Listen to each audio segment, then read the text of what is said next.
традиционных балетных пачек, обтягивающие купальники и трико. Вместо привычного классического либретто стихи Бродского и Ахматовой с их обостренностью чувств, лаконизмом и философией. Вместо декораций дым и игра света. Вместо строгости классических па – экспрессия поддержек, экспрессия прыжков и экстравагантность движений. Именно так ярко и оригинально в Чувашском государственном театре оперы и балета открылся 25-й международный балетный фестиваль. Погружение в современный танец, придуманный буквально вчера и не изученный до конца ни историками балета, ни театроведами, сродни прикосновению к таинству. Вечер современной хореографии вместил в себя две постановки. Это одноактные балеты «Не дай мне уйти» Андрея Меркурьева и «Барокко» Данила Салимбаева. Современная хореография – это возможность говорить об актуальных проблемах языком танца. Музыка немецкого композитора Нильса Фрама и классика Иоганна Себастьяна Баха никого не оставили равнодушным. Обращение к такому свежему, неизбитому материалу – это попытка вырваться за пределы реальности и проникнуть в глубины подсознания. Бывают поиски новой современной хореографии, бывает хореография, связанная с таким, что ли, воплощением, попыткой воплощения музыки через движение. Но поскольку движение – вещь содержательная, то нужно, так сказать, отбор этого движения вкладывать какое-то некое свое видение. Вот. Но самое главное, что ваша труппа привыкла к другим видам хореографии. Но с чего-то надо начинать.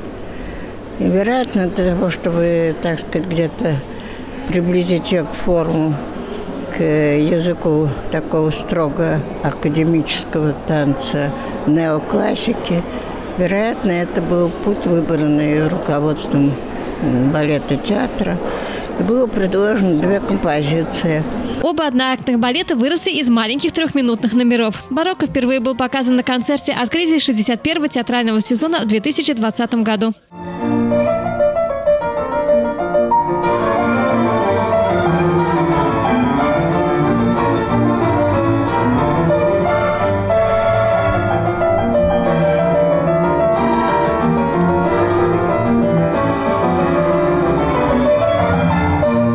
Продолжил этот праздник музыки и танца творческий вечер народной артистки Чувашии Татьяны Альпидовской. Вся жизнь Татьяны Николаевны посвящена искусству. Впервые выйдя на сцену Чувашского государственного театра оперы и балета в 1988 году, она по сей день озаряет ее ослепительным солнцем своей творческой индивидуальности. Творческий путь Татьяны Альпидовской – это стремительный взлет, полный необычных открытий и встреч с яркими, талантливыми людьми. В этот вечер поклонникам примы был представлен одноактный балет «Звуки танго» и самые лучшие запоминающиеся номера. Все те звания, которые даются артисту, да, они обязывают быть профессионалом, обязывают быть на высоте и как бы все исполнять на высшем уровне и с хорошим качеством. Для этого, конечно, уходит очень много сил, очень много волнения. И когда все это заканчивается, ты думаешь: ура, наконец-то!